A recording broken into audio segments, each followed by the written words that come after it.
మరొకసారి మన ప్రభువైన యేసుక్రీస్తు నామములో మీకు అందరికీ వందనాలు సమర్పిస్తున్నాను.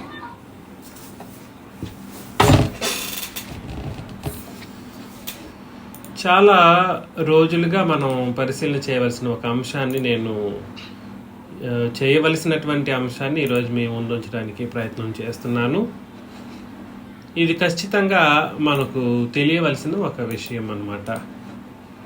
సో మీరందరూ దయచేసి ప్రేమతో గ్రహించి సంగతులు ఏమిటో గుర్తించి లోకపు దారిలో నడవకూడదని,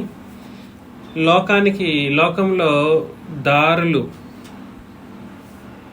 క్రైస్తవులు అనబడినటువంటి వాళ్ళు ఏర్పాటు చేసుకోవడం, ఆ దారిలోనే వాళ్ళు కూడా వెళ్ళడం అనేది గమనించిన కారణాన్ని బట్టి ఆ దారిలో మనం వెళ్ళడానికి అవకాశం లేదు. ఒకవేళ ఇలాంటి పరిస్థితులు ఎవరైనా ఉంటే మనకు కూడా చెప్పడానికి తగిన జ్ఞానం అవసరమై ఉన్న కారణాన్ని బట్టి ఈరోజు ఈ అంశాన్ని మనం పరిశీలన చేయబోతాం. అదేమిటనంటే జన్మ పాపం అనేటువంటిది గ్రంథంలో లేని ఒక మాట. ఫస్ట్ ఆఫ్ ఆల్, జన్మ పాపము అనేటువంటిది ఏదైతే ఉందో దాన్ని దేవుడు కానీ, క్రీస్తు కానీ, పరిశుద్ధాత్ముడు కానీ స్థాపించినటువంటి ఒక మాట. కాబట్టి జన్మపాపం అన్నది బైబిల్లో లేని విషయం. అది ఒక కల్పిత కథ, కల్పితంగా కల్పితమైనటువంటి ఒక మాట, మనుషులు సృష్టించినటువంటి ఒక పాపం అన్నమాట. కాబట్టి మానవ సృష్టి దేవుడు చేసేటువంటి పరిస్థితుల్లో దేవుడు మానవుణ్ణి సృష్టించినప్పుడు అది మంచిదిగాను, మానవుని విషయంలో మొట్టమొదట సృష్టించినప్పుడు మంచిదిగా చూస్తూ మానవులను అనుగ్రహించే విషయంలో శ్రేష్టమైనటువంటి ఒక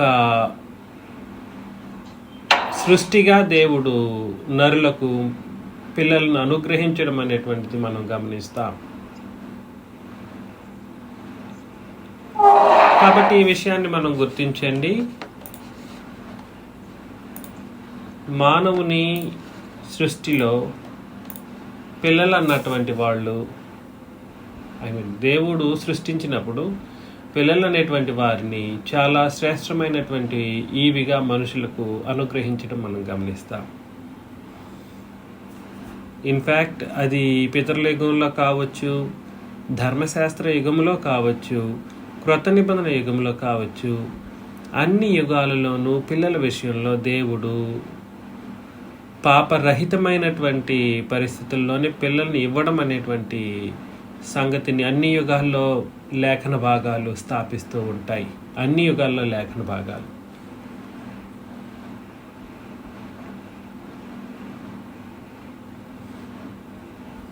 దయచేసి గుర్తించండి. యాకోబు పత్రిక మొదటి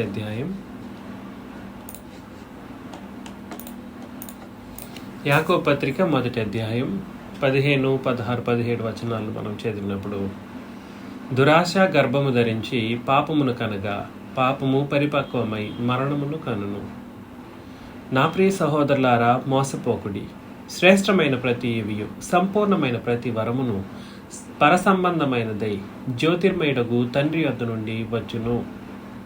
ఆయన యందు ఏ చంచలత్వమైనను గమనముల వలన కలుగు ఏ ఛాయ అయినను లేదు అని తెలియజేయడం జరిగింది. కాబట్టి దురాశ గర్భం ధరిస్తే పాపం వస్తుంది.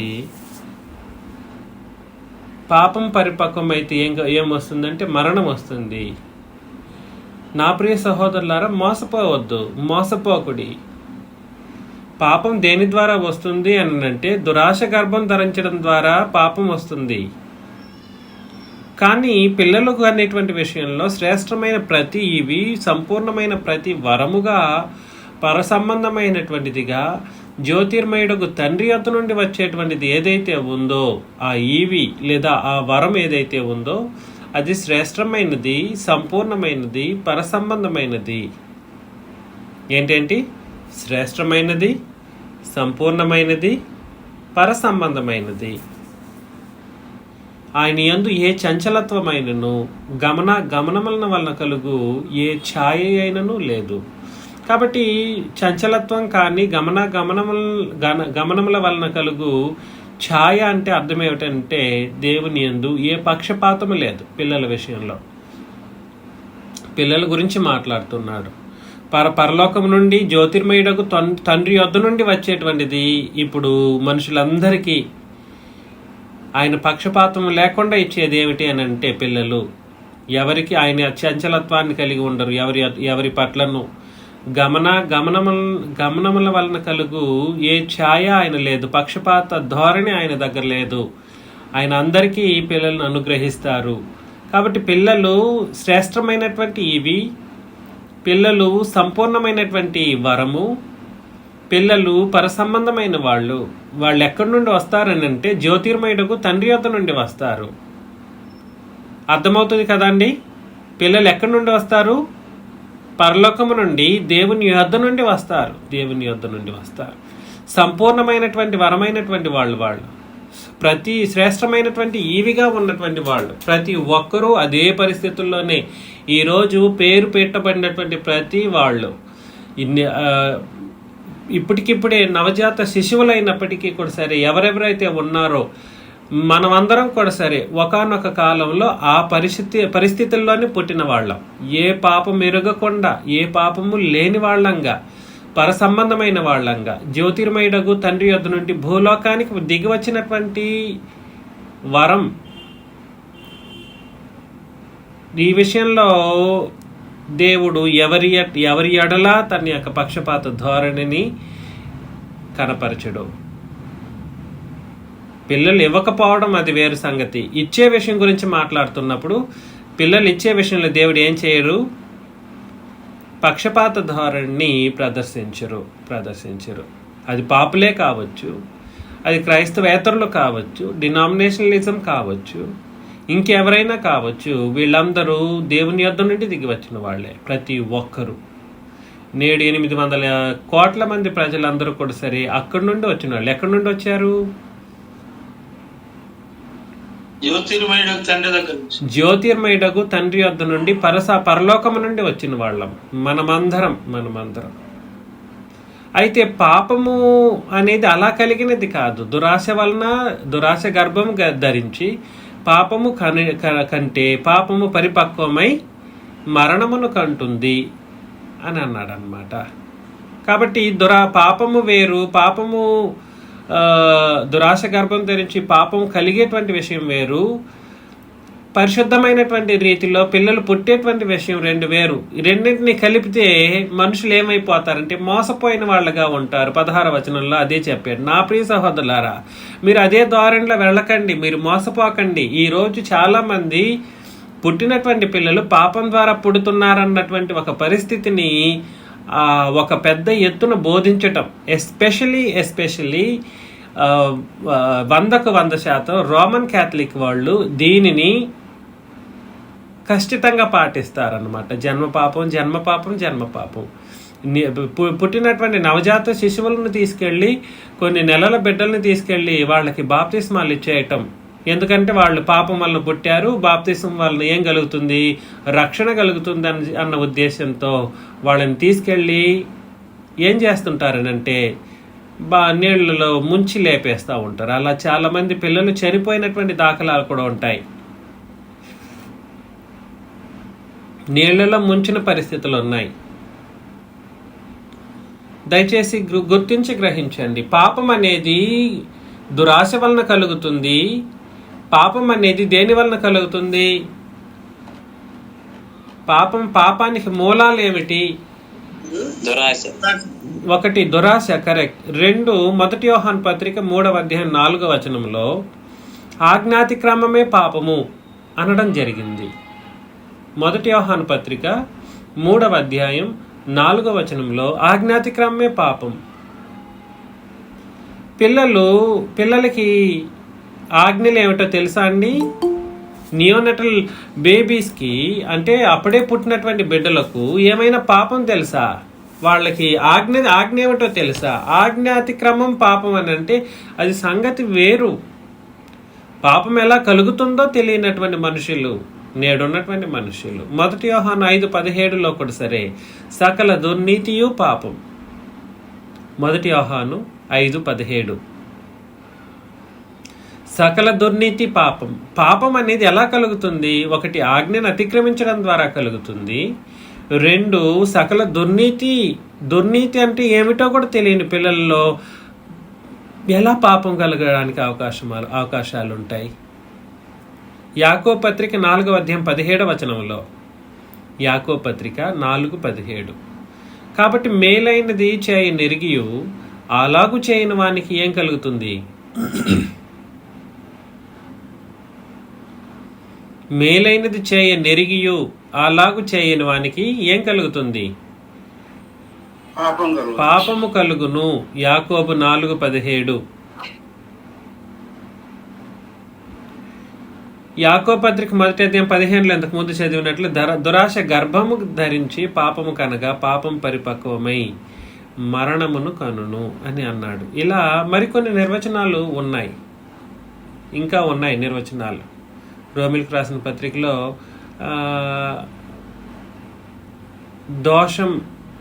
దోషభరితంగా ఏ కార్యం చేసినా అది పాపము, దోషారోపణ చేసేటువంటిది మనం ఏదైనా కూడా సరే మన ఇష్టం లేకుండా చేసినట్లయితే అది కూడా పాపమే అన్నట్లుగా అభివర్ణించడం మనం గమనిస్తాం. కొన్ని నిర్వచనాలు ఉన్నాయి, ఇంకనూ నిర్వచనాలు ఉన్నాయి. కానీ నేనేం చెప్పడానికి ప్రయత్నం చేస్తున్నానంటే, ఇవేవైనా పిల్లలకు తెలుసా అండి? ఆజ్ఞలు అంటే ఏమిటో తెలుసా? సకల దుర్నీతి అంటే ఏమిటో తెలుసా? దుర్నీతి అంటే ఏమిటో తెలుసా? మేలైనది చేయ నెరగడం పిల్లల్లో ఉంటుందా? పసిపిల్లల్లో ఉంటుందా?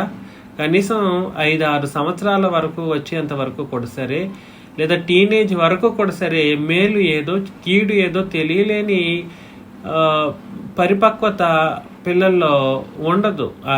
అలాంటి పరిస్థితులు ఉంటాయి.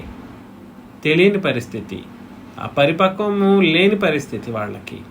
వాళ్ళకి ఏమి తెలియని శిశువులను పట్టుకొనేసి వాళ్ళు పాపులు, వాళ్ళ పాపం ద్వారా పుట్టారు అన్నట్లుగా, వాళ్ళ అపవిత్రులు అన్నట్లుగా, వాళ్ళని ఇంకేదో రుజువులతో కూడినటువంటి లేనిపోని అపోహలు పెట్టుకొని అనవసరపు ఆలోచనలతో తప్పుడు ప్రచారాలు చేసుకోవడంతో పాటుగా అలాంటి పిల్లలు అలాంటి బోధలను మనుషులు విని తమ పిల్లల్ని తీసుకెళ్ళి బాప్తిస్మాలు ఇప్పించటం చాలా ఘోరమైనటువంటి తప్పిదం. చాలా చాలా ఘోరమైనటువంటి తప్పిదం. దయచేసి గ్రహించండి. జన్మ పాపం అనేటువంటిది భూమి మీద ఏ నరుడికి లేదు, ఏ పిల్లలకు లేదు. ఇది ఖచ్చితంగా మనం గుర్తించాలి. జన్మ పాపం అంటూ ఏమిటి లేదు. అసలు అలాంటి ఒక పాపం ఉందని దేవుడు ఏ లేఖన భాగాల్లోనూ హెచ్చరించలేదు.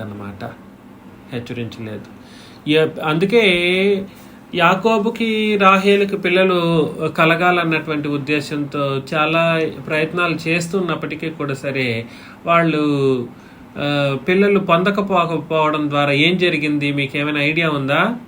ఆమె యాకోబుని నాకెందుకు పిల్లలు ఇవ్వట్లేదు, నాకెందుకు పిల్లలు ఇవ్వట్లేదని ఆయన్ని పట్టుకుని సతాయిస్తూ ఉంటుందన్నమాట.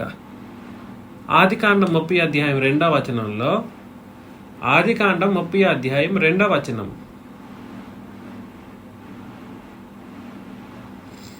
యాకోబు కోపము రాహేలు మీద రగులుకొనగా అతడు, నేను నీకు గర్భమును ఇయ్యకపోయినా దేవునికి ప్రతిగా ఉన్నానా అనెను. గర్భాన్ని ఇచ్చేది ఎవరు? గర్భఫలమునిచ్చేది ఎవరు? నేను నీకు గర్భఫలముని ఇయ్యకపోయినా దేవునికి ప్రతిగా ఉన్నానా అంటే అర్థం ఏమిటంటే, గర్భఫలాన్ని ఇచ్చేది ఎవరు? దేవుడు. గర్భాన్ని దేవుడిస్తాడు. మనుషులు ఏం చేస్తున్నారంటే, పిల్లలు దాన్ని మనుషులకే ఆపాదించేసి వీళ్ళు పాపం చేసినందుకే పిల్లలు పుడతారని చెప్పేసి దాన్ని ఒక అపవిత్రమైనటువంటి కార్యక్రమంగా తెలియచేయటం మనం గమనిస్తాం. ఆదికాండం 4వ అధ్యాయం 1వ వచనంలో కూడా సరే, ఆదికాండం 4వ అధ్యాయం 1వ వచనంలో, ఆదాము తన భార్య అయిన హవ్వను కోడినప్పుడు ఆమె గర్భవతి అయి కయ్యూనును కని యెహోవా దయ వలన నేను ఒక మనుషుని సంపాదించుకొన్నానెను అని అన్నాడు అనమాట. కయీను ఎవరి దయ వలన పుట్టాడు? ఎవరి యొక్క దయ? యెహోవా దయ వలన. యెహోవా దయ వలన. అలా ఆదికాండం 35:11 అయితేనేమి, ఆదికాండం 25:21 నుండి 25 వచనాలు అయితేనేమి, ఆదికాండం 29వ అధ్యాయం 31 నుండి 35 వచనాలు అయితేనేమి, ఇలా లెక్కలేనన్ని వాక్యాలు పిల్లలు పుట్టే విషయంలో దేవుడే. ఆదికాండం 25:21 నుండి 25 రాసుకునే వాళ్ళు రాసుకోవచ్చు. ఆదికాండం 25:21 నుండి 25, ఆదికాండం 29:31 నుండి 35, ఆదికాండం 35:11. ఇలాంటి అనేక లెక్కలేనన్ని వాక్యాలు మనకేమి హెచ్చరిస్తున్నాయంటే, పిల్లలు కలగడం అనేది కేవలం మానవుల కలయికతోనే కాదు,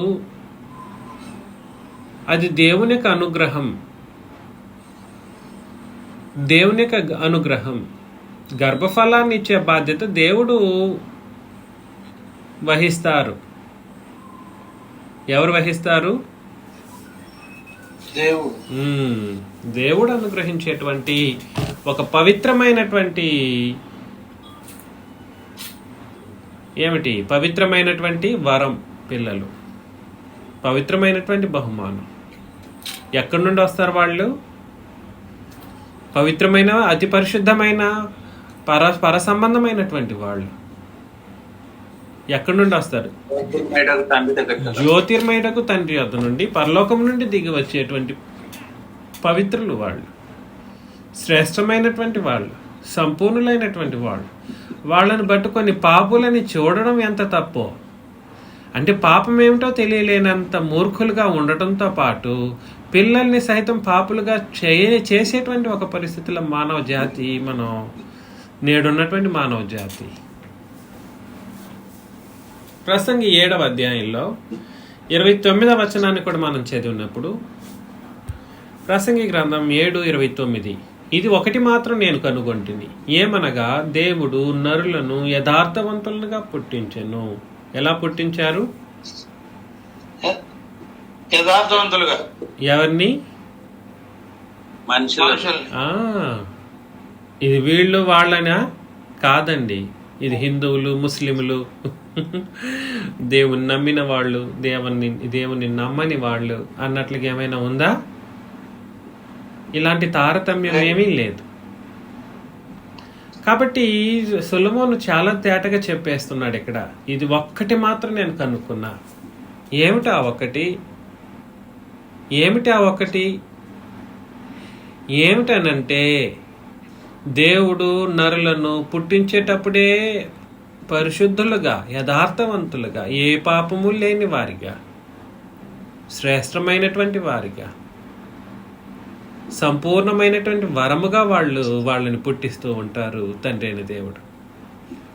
కానీ ఈ మనుషులు ఏం చేస్తుంటారంటే వివిధమైన తంత్రములు కల్పించుకొని ఉన్నారు అని అన్నాడు అనమాట.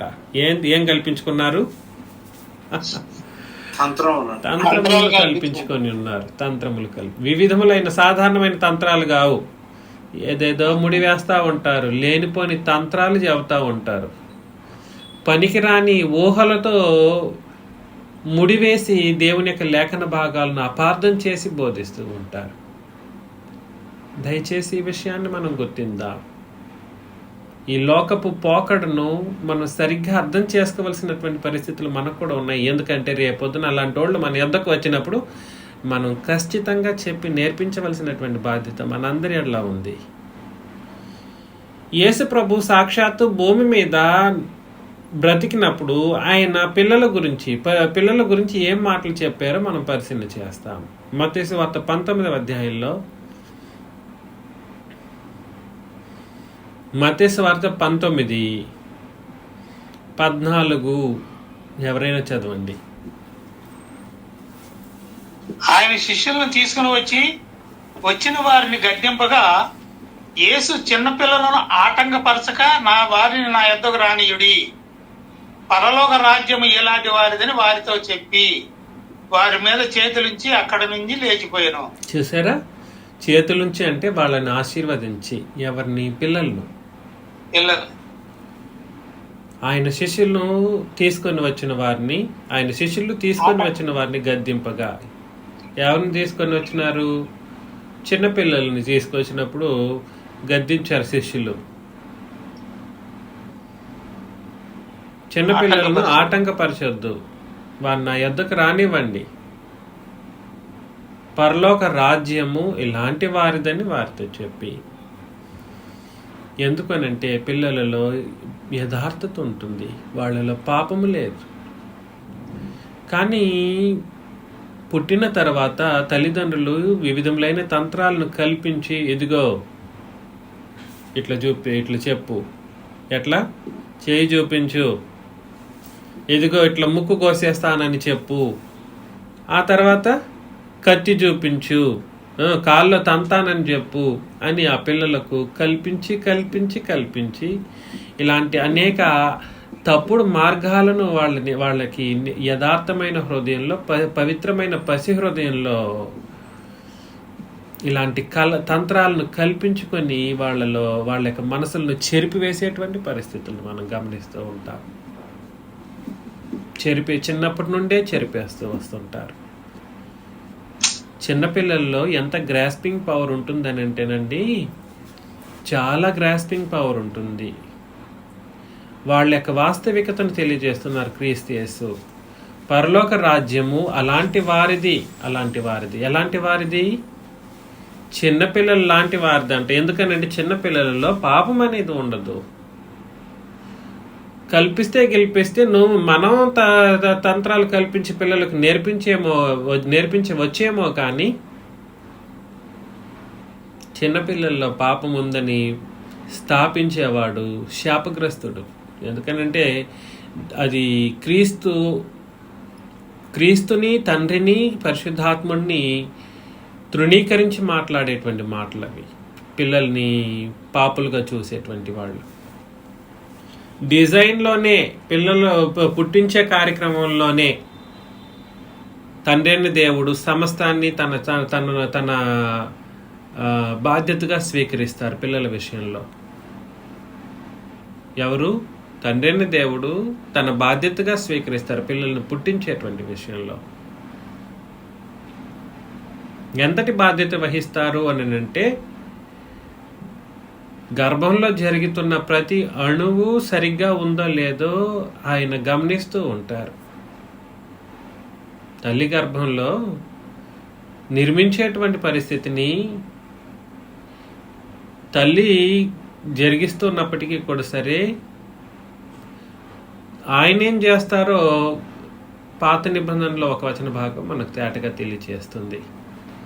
కీర్తనల గ్రంథంలో 139 13 నుండి 16 వచనాలను చదివినట్లయితే,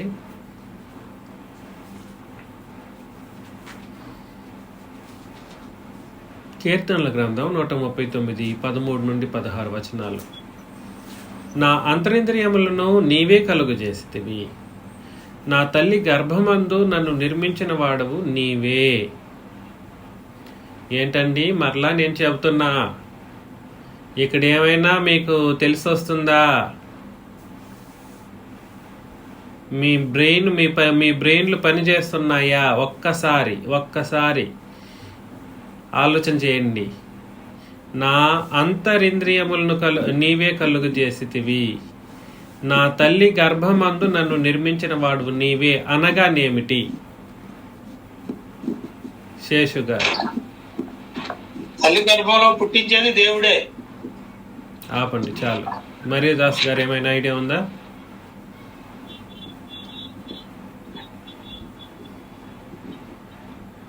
ఆనంద్ గారు చెప్పిన తర్వాత మ్యూట్లో పెట్టేసేయండి. లూజ్ టాక్స్ వద్దు.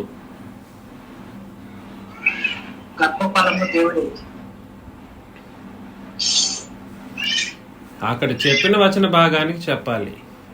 నా అంతరింద్రియములను నీవే కలుగు అంటే చేసి. మనస్సు మనసాక్షి అవి కలుగు చేసినట్టు ఉంటాడు భగవంతుడు. కరెక్ట్. నేను అదే అడిగింది. నా అంతరింద్రియములను కలుగు చేసినవి ఎవరు?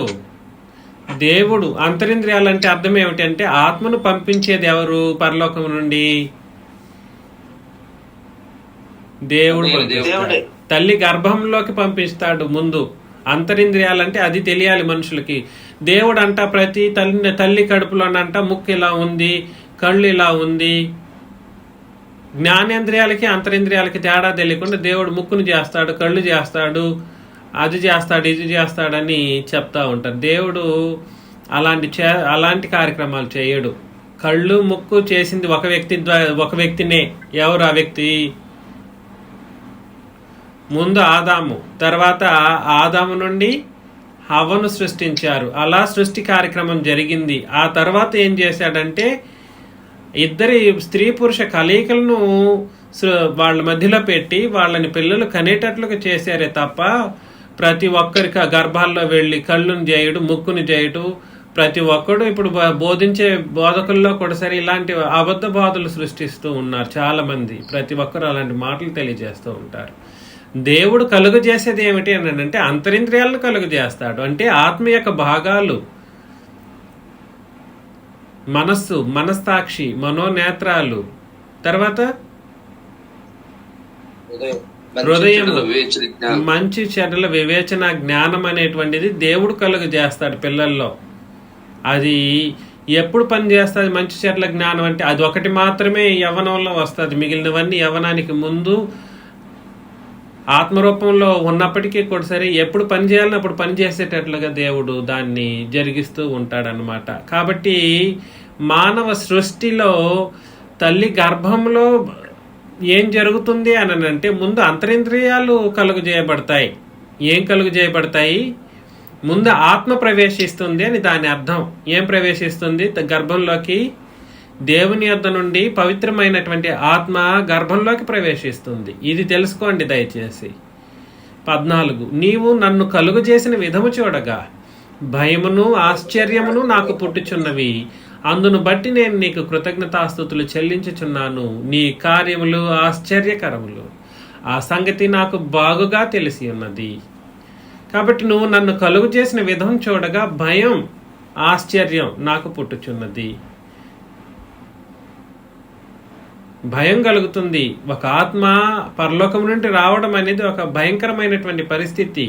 భూలోకానికి రావడం, పవిత్రమైనటువంటి ఆత్మ దేవుని యొద్ద నుండి రావటం సాధారణమైన విషయం కాదు. అది ఆశ్చర్యానికి కారణం. అరే, ఒక ఆత్మ ప్రవేశించంగా తల్లి గర్భంలోకి బిడ్డలు కలగడమా? ఆశ్చర్యమే కదా. ఈ రూల్ని తెలుసుకోకుండా మనుషులు ఏదేదో బోధిస్తూ ఉంటారు. బోధించే వాళ్ళు అలా ఉంటారు, ఇంకేదో మనుషులు వినేవాళ్ళు కూడా ఇలాంటి వాటిని కాకుండా ఏదేదో కథలను అల్లి బోధించిన దాన్ని వింటూ ఉంటారు. 15వ వచనంలో నేను రహస్యమందు పుట్టిన నాడు భూమి యొక్క అగాధ స్థలములలో విచిత్రముగా నిర్మింపబడిన నాడు నాకు కలిగిన ఎముకలను నీకు మరుగై ఉండలేదు. ఎక్కడ?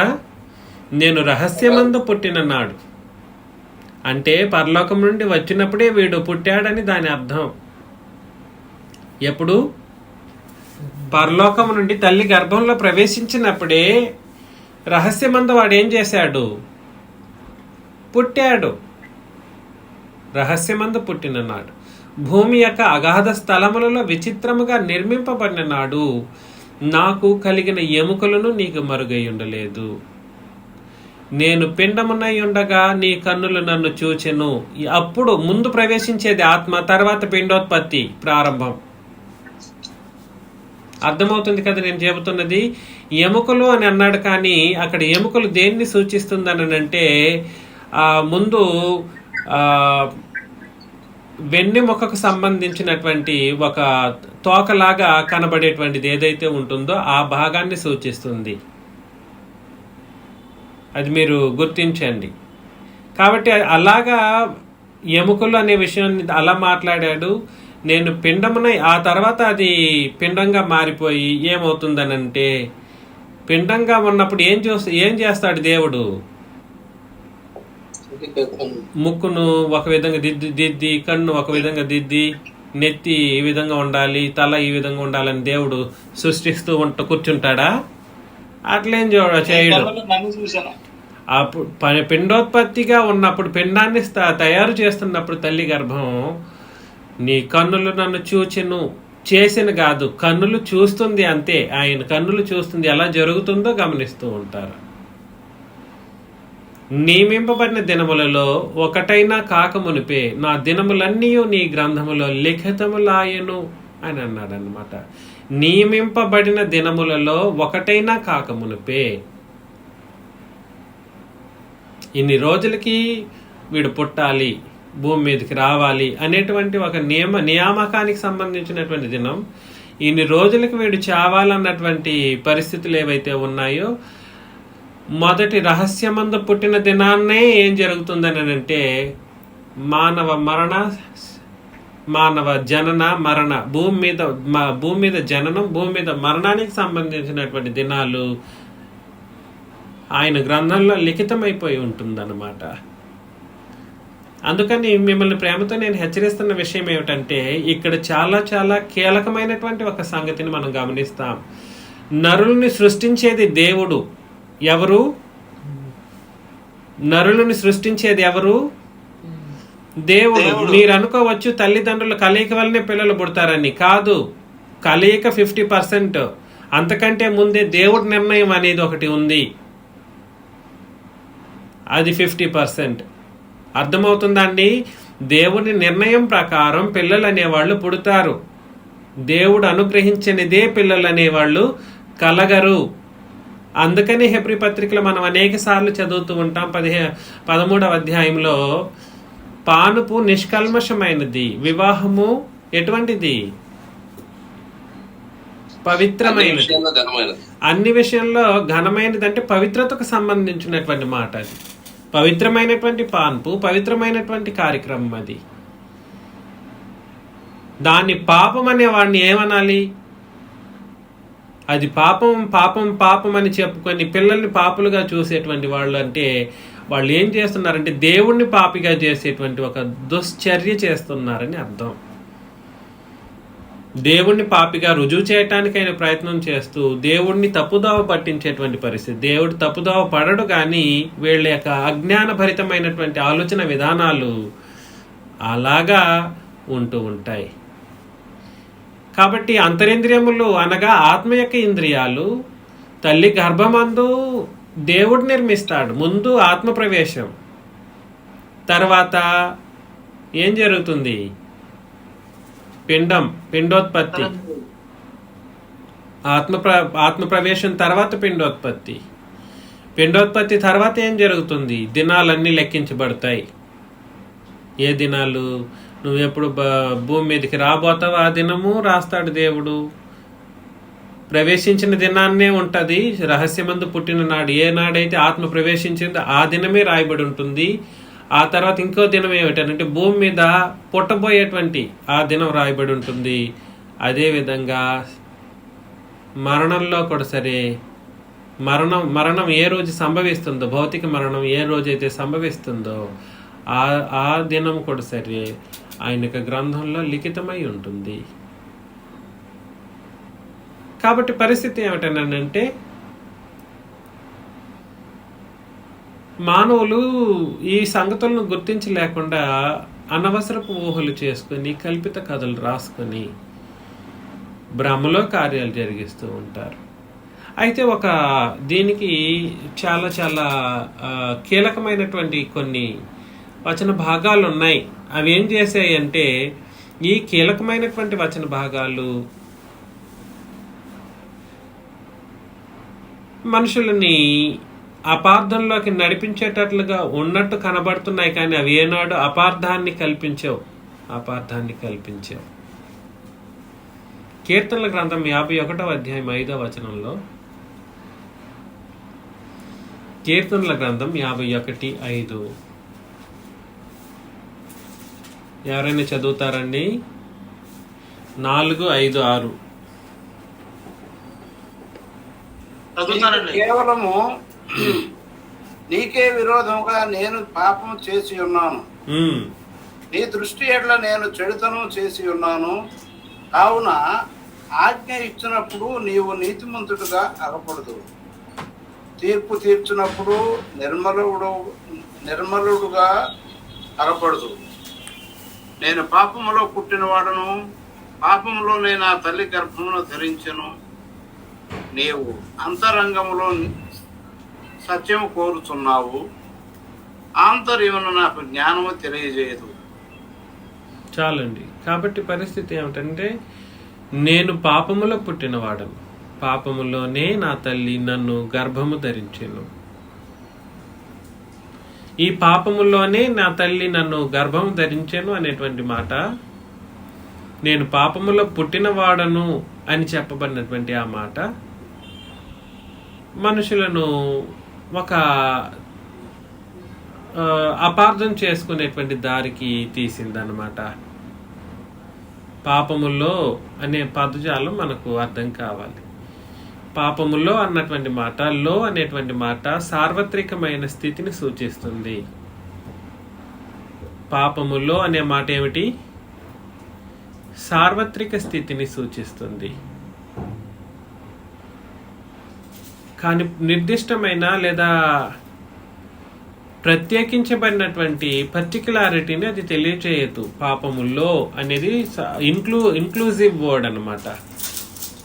పాపములో అనే మాట దేనికి సంబంధించింది?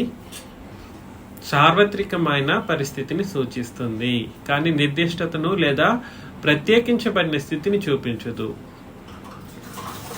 పాపములో ఈ విషయం మనకు అర్థం కావాలి. పాపములో అనంటే అర్థం ఏమిటనంటే, ఒకసారి మనం చదువుతాం.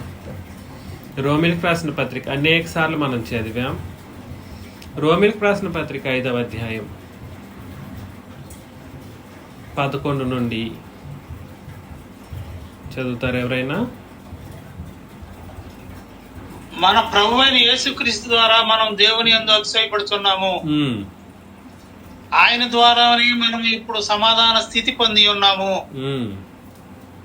ఇట్లున్నగా ఒక మనిషిని ద్వారా పాపము ద్వారా మరణమును లోకములో ఎలాగూ ప్రవేశించునో, అలాగుననే మనుషులందరూ పాపము చేసినందున మరణము అందరికీ సంప్రాప్తమాయెను. చూసారా?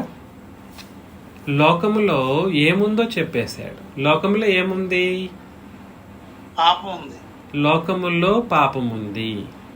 ఒక మనుషుని ద్వారా పాపము ద్వారా మరణమును లోకములో ఎలాగూ ప్రవేశించెను, అలాగుననే మనుషులందరూ పాపం చేసినందున మరణము అందరికీ సంప్రాప్తమాయెను. అలాంటి పాపము లోకములో ఉన్నప్పుడు పాపములో పుట్టాడంటే అర్థం ఏమిటి? పాపం కలిగిన లోకములో పుట్టాడని అర్థం.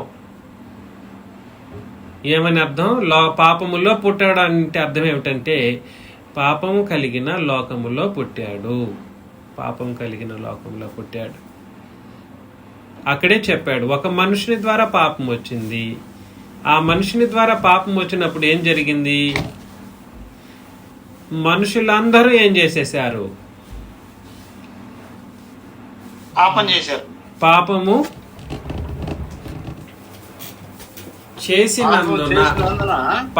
చేసినందున అంటే అర్థం ఏమిటనంటే, మనుషులందరూ పాపము చేసినందున అని అంటే అర్థం ఏమిటంటే, పుట్టడం వలన పాపం కలగదు.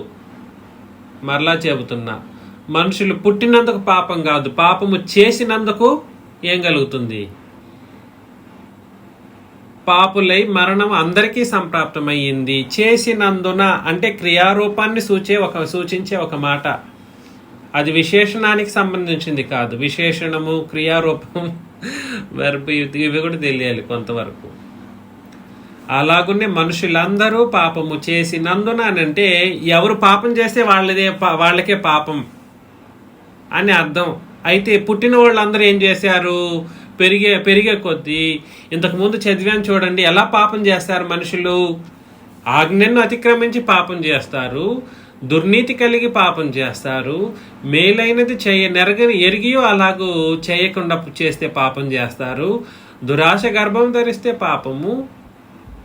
ఇలాగ అనేక విధాలుగా ఆజ్ఞలను మీరడం ద్వారా, దేవుని ప్రమాణాలకు వ్యతిరేకంగా కార్యక్రమాలు చెయ్యడం ద్వారా బై డూయింగ్ ద సిన్. ఈ మాట ఏమైనా మీకు అర్థమవుతుందా? ఏంటండి? మనుషులందరూ పాపము చేసినందున, చేస్తేనే కలుగుతుంది పాపం. పిల్లలు ఏం చేశారని వాళ్ళలో పాపం ఉంటుంది. అబ్బాబ్బా, ఎంత తప్పు! నేను చెబుతున్నది మీరు దయచేసి గ్రహించండి. మిమ్మల్ని ప్రేమతో నేను హెచ్చరిస్తున్నాను. ఆ పాప ఎందుకు సంప్రాప్తమైందో 13వ వచనంలో చెప్పేస్తున్నాడు మరలా.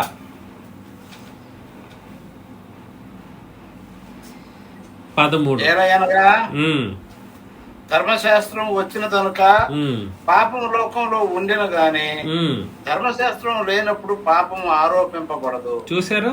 ధర్మశాస్త్రం వచ్చినప్పటికీ పాపం ఏముంది? ఎక్కడుంది? లోకములో ఉండెను. ధర్మశాస్త్రం వచ్చినప్పటికీ రావడానికి మునుపు కూడా ఏముంది?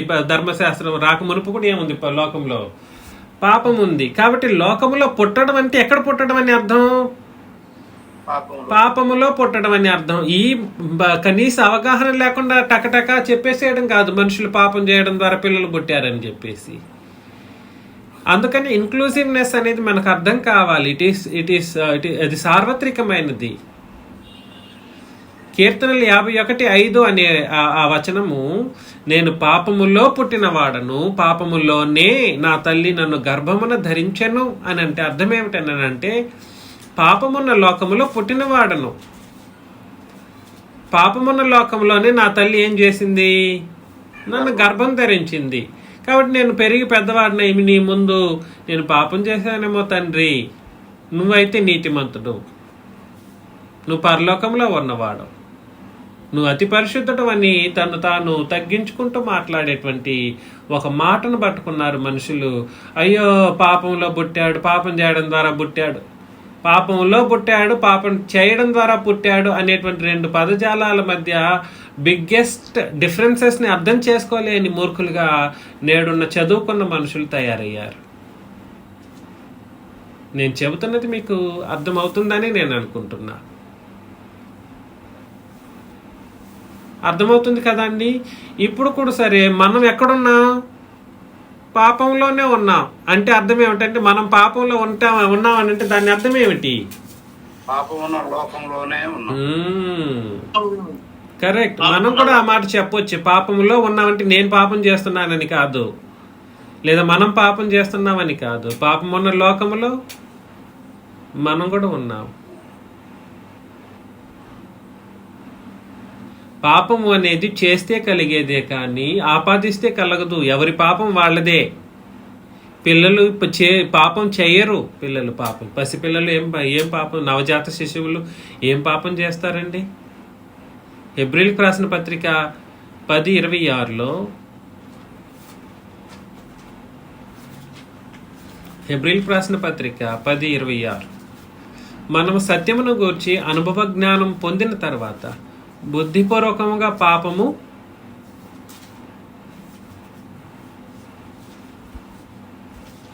చదవాలి.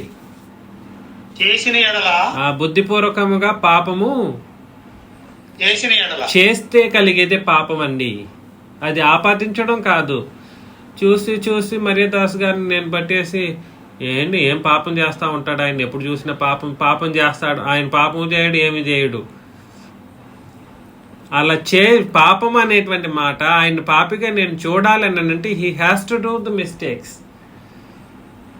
ఒకవేళ అది లోపల చేసేటువంటి ఆలోచనలతో కూడినదైతే దేవుడు ఎవాల్యుయేట్ చేస్తారు. మనం ఎవాల్యుయేట్ చెయ్యము కూడా.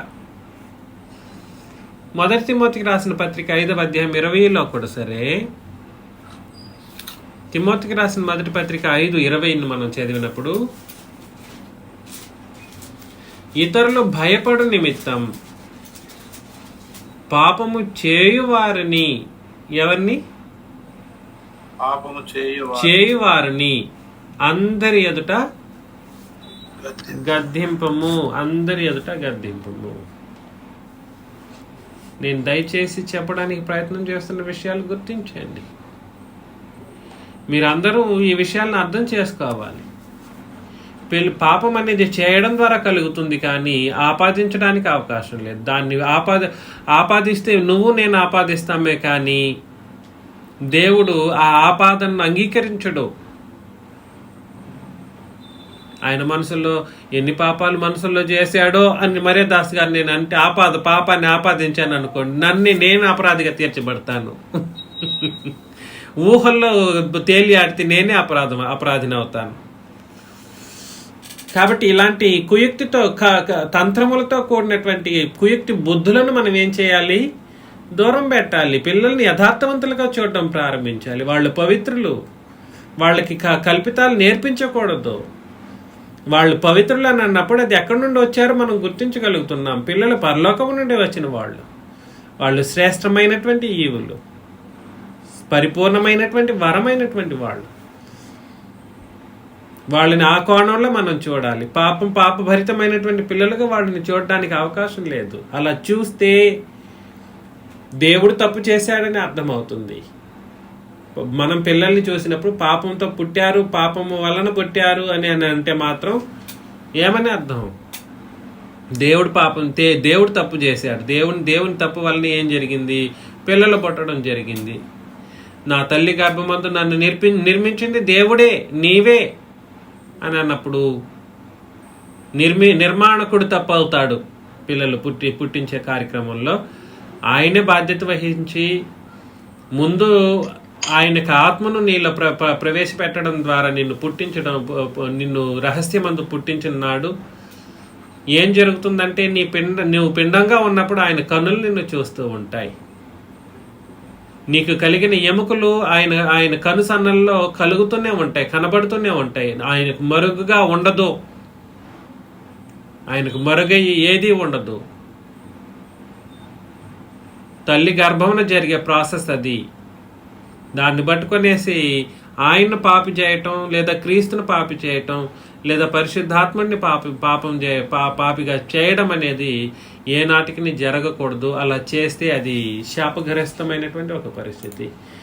దయచేసి మీరందరూ ఈ విషయాలను గుర్తించి గ్రహించి రేపొద్దున ఇలాంటి మాటలు ఎవరైనా తెలియజేస్తే ఈ సంగతులను మీరు వాళ్ళకి వివరించడానికి కూడా మీరు సిద్ధంగా ఉండాలని మిమ్మల్ని హెచ్చరిస్తూ నేను హెచ్చరిస్తూ ముగిస్తున్నాను. క్రీస్తు నామములో మీకు అందరికీ వందనాలు.